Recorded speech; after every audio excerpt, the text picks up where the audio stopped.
happy to discuss. A lot of this, I guess, to summarize, is city's growing. We're doing our best to respond to that growth.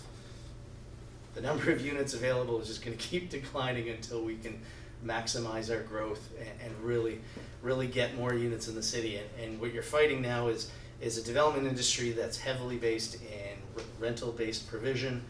There's not a lot of condominiums, so that even impacts your market a little more. Questions? Do we want to monitor who do we? Greg, do you want to say who first, or I'll just go? Let's go on. Start at the front, work your way back. All right. Let's go for it. Do you feel as though impeding the view of Citadel Hill holds the city back, or it kind of helps it in a way? There's two ways to look at that. It's like we have fundamental planning questions we always speak to, and so things like view planes, it's going to restrict development, but it's good to have some fundamental planning principles to work off of. Otherwise, what stops you from going up to, forever and ever? It's like, so if you have things like view planes, you at least have some principles that you can stick to. Do I necessarily agree with them? I might not, but I also come from a slightly different perspective. But council supports them, so we're directed by council ultimately, and that's what we work off. So their argument is that you kind of, with it, you have to be more creative in how you develop. So there's height limits basically. So you gotta keep, so it actually, you have slopes up to the Citadel, and it's really flagged that certain areas aren't gonna have a lot of height. Other areas, if you can find your way between the view planes, you can have those height. Okay. Next. All right, we're good. As we say, So you mentioned backyard suites. Yep. So in a historical R1 area, Yep. do you see the potential to have, say, a backyard suite, maybe back in a tiny home? That's the plan. Okay, and then could you add an additional ensuite below? So we're looking at that right now. We actually brought a report to council a couple weeks ago on this, and council's kind of referred it back to us to do a little more examination. There's some talk about what's the minimum size that your lot should be to allow for that kind of thing. But yeah, these are the kind of things we're looking at, is whether it's one single unit, whether it's 2 units, whether it's 3 units that are allowed on a site. With your typical R1, I probably don't see it going much beyond 2, but 2 total? 2 total, so that would be either 2 internal to the one building, or 1 in the building and 1 as a backyard suite. And right now, backyard suites are over 4,000 square feet. So what is that, 371 square meters or something like that. If you have a lot that's bigger than that, you can get one. We're looking at whether that's an appropriate size. Maybe it should just come down to lot coverage, setbacks, and other things like that. Sorry, what are the dimensions again? 4,000 square foot lot, basically. If you have a bigger than 4,000 square foot lot, that's what we brought forward to council.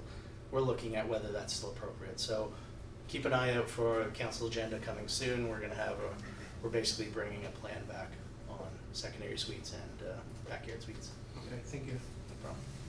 And my question was directly related to that.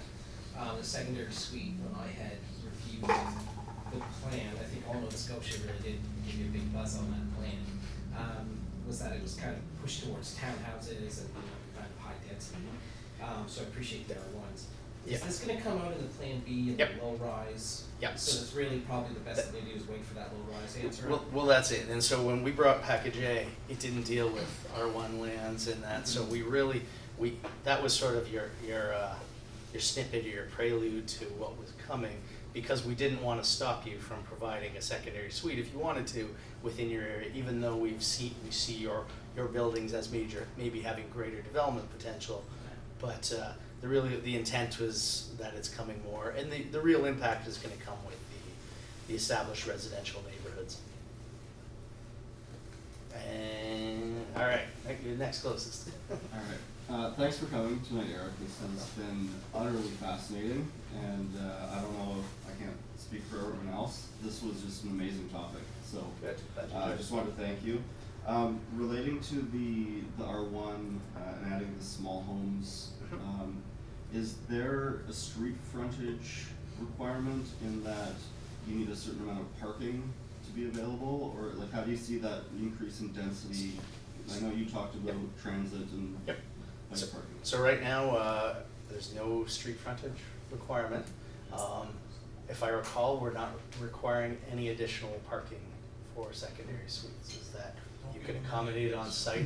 It's going to potentially have some impact in some areas, and so I think when we go out for feedback, if people feel that way, that is gonna be one of those impacts though, because you're gonna probably see more people on the street.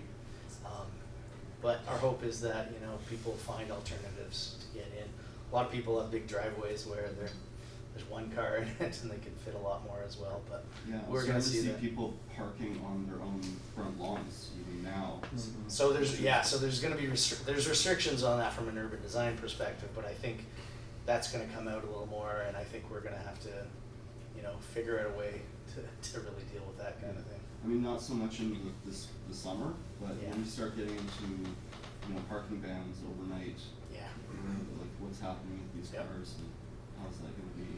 Oh yeah, I'm pretty sure you're not allowed to just park in your front yard right now, and I think there's a certain amount of blinders that go on, and it's like, you know, you're dealing with the issue right now.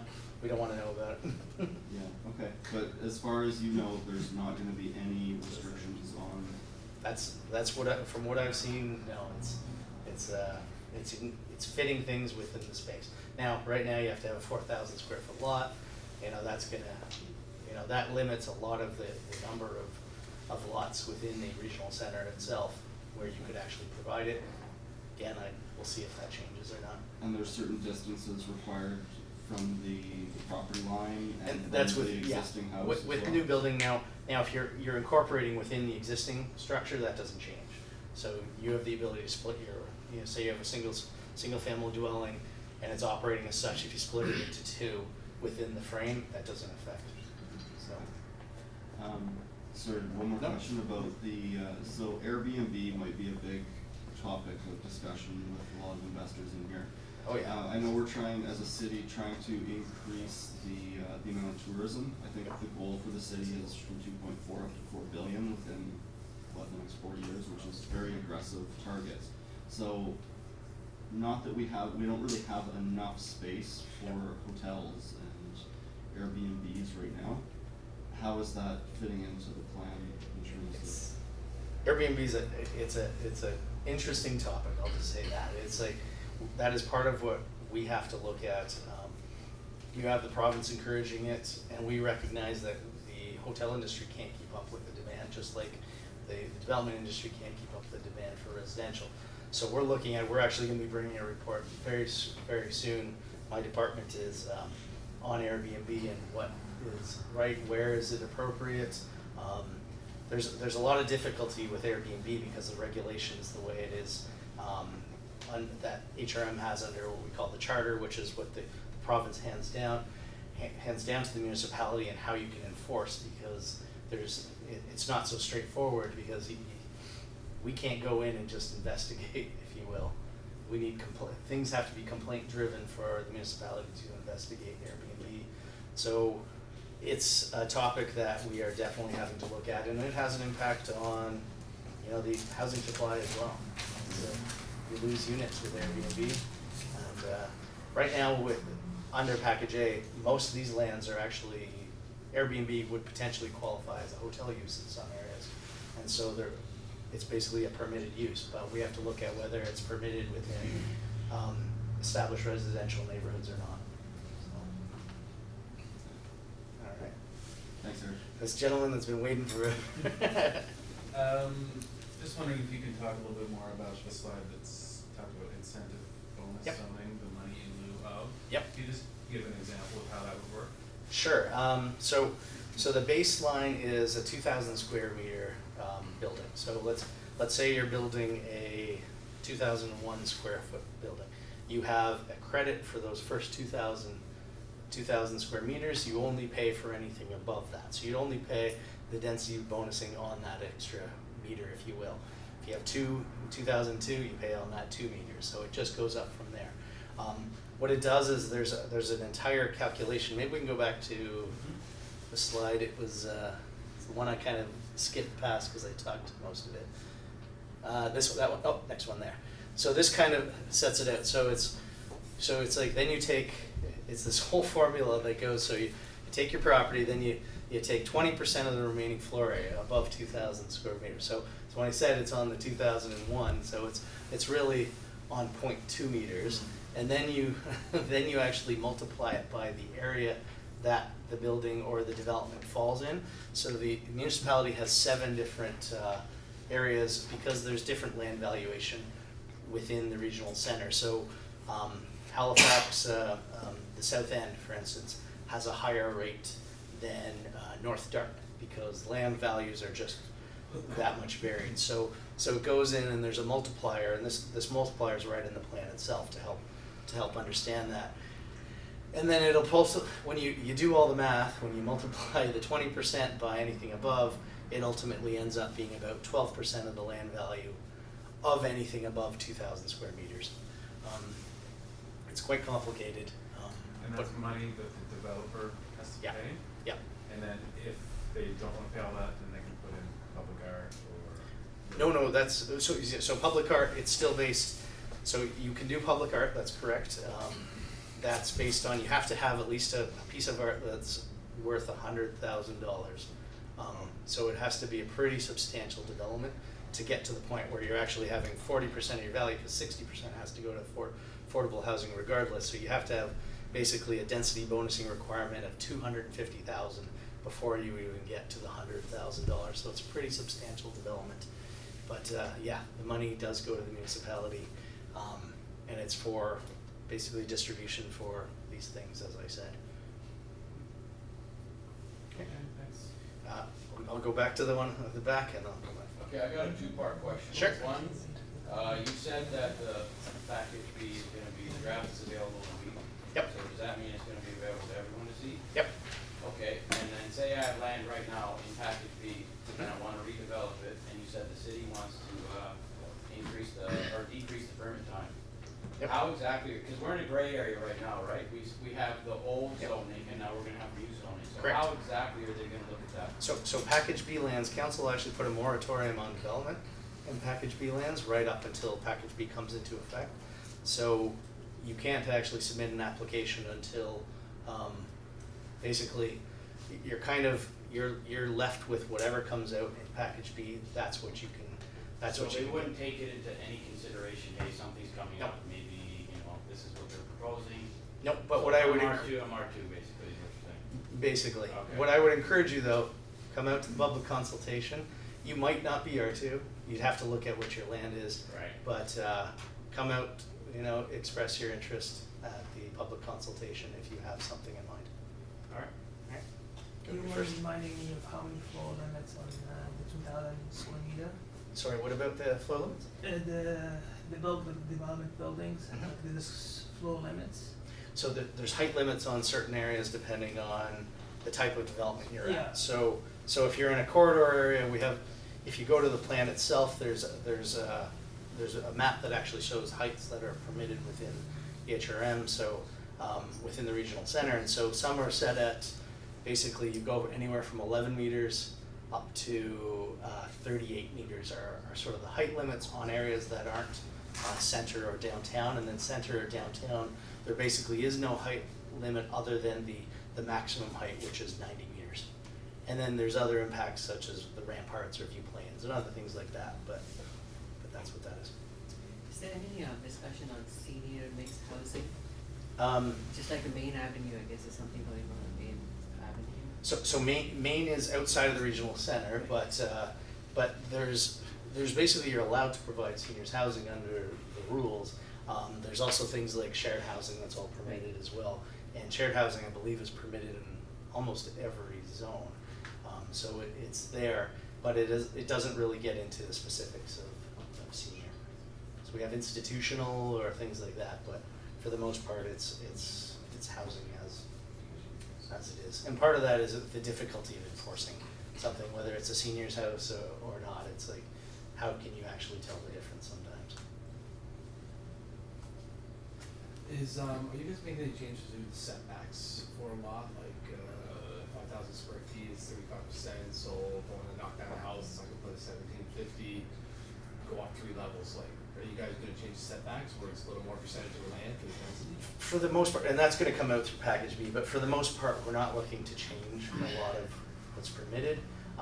We're getting, as I understand it, and this is, we're getting rid of GFAR so that it doesn't really, like, you basically have your height limit as well as your coverage, but it's not about how many you can go. But you still will have setback requirements and things like that. For the most part, we're trying not to change too much with established residential areas. It's really just looking at which areas should be R1, which areas should be R2, and whether that's appropriate, because we've had, when you pull all these different plans together, you have these variations in what you might consider R1 in one area, what you might consider in another, and it's really trying to be a little more consistent with, you know, R1, or what we will be calling ER1, so established residential 1, is really gonna be your, almost like your suburban family R1 type zone, and so we have a number of R1s on the peninsula that don't really match that, so those might become R2s. It's the second question, is it gonna be easier to be able to change it zone, like, doctor's offices, chiros, things like that, for like, making an office inside their home? Like right now, there's certain requirements that, So, like for example, like, mhm. I think, between the west and north end, there's like a chiropractor, down there, and it's just like, all our ones, commercial. So again, this is package B. It's not really out yet, but we're looking at within what we call ER3, so established residential 3. If you have one of those zones, which is on certain maybe corridors or otherwise, you would be allowed to have a ground floor commercial or office use, but not in an area that's really not meant for that kind of use. And there are no zoning changes. That's sort of the idea going forward, is that there is no more going. You can try to go to council, but council's probably just going to tell you to go away. It's like, we're giving you what we're giving you. This is the whole part of that, is to avoid that process, to avoid staff time, to avoid upsetting the community and so forth. Kind of speaking towards rezoning. Yeah. You made a comment previously that there may be some existing non-use expansions or so on Yep. through TAs. And you sort of mentioned that potentially a change from industrial to commercial may be seen as a less. Yes, less intensive use. Less intensive? Yeah. Would council also rule that changing from a commercial to a residential would be less intensive? Because I have several clients with commercial-based properties, basically mixed use, commercial Yep. on the bottom, couple apartments up top. Yep. All along corridors. Yep. But it's looking potentially to become more lucrative to turn that into a fully residential Yep. property. Yep. Would you have any comments to say whether the city would consider that less intensive or? So on those, it's really, you're being given basically you're already being given corridor rights, so Yeah. you already have, like, depending on some, whether if it's not a pedestrian oriented commercial street, you could go all residential. Yeah. Or you could go all commercial if you wanted Yeah. to. It's really about opening those rights up that actually allow a little more flexibility. I'd have to look at your individual site and we'd maybe figure that out, but for the most part, those kind of conversions are really meant for, you know, something a little larger in space, and you're allowed up to, I believe, 1,000 square meter addition even within your existing rights.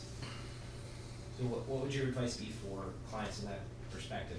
Look at zoning, sort of look at the Yeah. plans. Have a If you're in look at the corridor, plan. Take a look where you are. Yeah, I encourage people also, like, so we have basically a counter at our Bayers Road office where anybody can go in, you can ask questions of a planner, it's just walk in. So it's on the second floor, Bayers Road, and I'm trying to remember the name of the plaza, but it's right by Joseph Howe. Absolutely. Yeah. And so if you go there, you can walk in and there will be a planner that's on call that's available to answer your planning, anything like you're looking at a property to purchase or something to sell, they can help you. When it comes to complex things, we often encourage people to get in touch with a planner or an architect or something, but for the most part, if it's single family home, they can say, okay, this is what you're allowed, and you know, they'll point you to the sections in the plan or bylaw. And the plan and bylaw are available online, so you can consult yourself. We actually had a really good interactive tool, which would allow you to go to the map and click on things and actually get all your allowances and which zone you fall in. We had to take it down until package B went up, but that's going to be back up next week, so you'll see all of package A as well as your package B land. So very interactive. You can see the different colors and just click on your property. So where can we find that link again? Centerplan.ca. Center spelled with an R-E. Actually, so the gentleman in the back was first. So going back to your point on rezoning, how we're trying to avoid that after the package B comes up. Yep. What if you own a bunch of lots next to each other? Doesn't matter. Doesn't matter, you wouldn't be. Well, you can ask, you can go to council, you can request a plan or bylaw amendment, but council is basically saying, this is where we want development to occur, this is what we want in this area, and they're kind of making a decision. Doesn't mean council won't open anything up, because council can change anything at their desire, but they've basically given us instructions to go out and make this comprehensive, give people what we really want in certain areas, and not really open it up to this flexibility anymore. Right, but what if like you fall under like that high density level, and you just wanna build like one big building instead of a bunch of small apartments? So if You you're, own like 5 lots. oh, and if you've got the rights, then you're good, you just come Okay, in with a that's- site, okay, that's you just fine. need to come in So for it your wouldn't site be no plan rezoning application. then? No, you basically have your rights. Okay, cool. Uh, This gentleman here had, oh, okay, We'll talk a little bit about subdividing. yep. A larger lot, can you have enough room to? Yeah, so there's minimum, we don't really get into too much because this doesn't really affect standard subdivision rules. There's minimum lot size that you can only subdivide into. I can't recall what that is right now. I think we set it at maybe 2,600 square feet, something along those lines. That is your minimum size that you could subdivide. So you'd need at least a 5,200 square foot lot that you could subdivide into two, and you'd still need to meet your frontage requirements and things like that. Okay. And where can I find, is that information on the website there? Yeah, so we have, honestly, I don't deal a ton with subdivision. I go talk to the people at the Bears Road office. They can really help you out a little more. We're more into really what you're allowed to do and not, as opposed to the land division element. It is a part of planning, don't get me wrong, it's an important part of planning. You don't see a lot of it on the regional center. It's more going the other way, where you're actually now consolidating lots so that you can have development. So when we go to that zoning, not zoning, but when we go to the planning officer, right? So Yep. do we just give them the address, or do we take some paperwork with us? Oh, you can show up and say, look, I'm looking at purchasing this property, or I'm looking at this site. They'll have the map there, they can pull out what's needed, they can pull up the plan and say, flip to open to the No, I mean, page. if you have an established house, Mhm. do I take anything with me, or can I just show up and they'll have the layout? Yep, they'll have the plan, well, they won't have the layout of the house per se, but they'll have, the rights that you could do on that site. Though when you have the interactive map, it'll, for the most part, you can do it. That way. Yeah. I've heard a lot of comments referring to development by right. Have you heard Yep. that? What is your take on that? That's what this is. That's Yeah. really, we call it as of right development. So I almost don't even call it development, it's building. It's really, it's like we've taken the question marks or the guessing out of land development and said, you can have this, you can do this as long as you meet these certain parameters. So it's really, you're building the building. I feel that we're not gonna have developers anymore, we're gonna have builders. Yeah. So, unless you have future growth now. Yes. So we talked about, you could have basically unlimited units in a certain, parameters. Yep. So in an existing building, could you add units to that? Yeah, potentially, yeah, you'd have to look at what your existing square footage is, what your additional allowances are, and whether it makes sense, or whether you wanna split it up a little more. Yeah, you can do that. So the only requirement we do have is when you get over 12 units in a building, you have to provide 25% as 2-unit dwellings in corridor or center, and then I think you have a requirement for 10% in 3 bedrooms in HR, higher order residential areas. So you just wanna look at that, so there's certain requirements to ensure. And the reason we do this is to ensure that there's it's not just housing for individuals, it's also some housing for families and basically people looking for 2-bedroom units. Okay, so again, so the benchmark is 12, over 12 units? Yep, so if you have 13 or more, it starts to kick in. If you have 13 or more, then you need to have, what's my math here? Four units would have to be 2-bedroom or more. If you're in a corridor, if you're in a center, if you're in a high order residential, it's a total of 25%. I think 10%, so you'd have to have 2 because it rounds up 3-bedroom units. It's all math equation. You'd have to look at your individual development. Okay, so an 8-unit, it'd be fair game? Yep. 13-unit Yep. on this one, okay. As long as you're in the right area that allows it.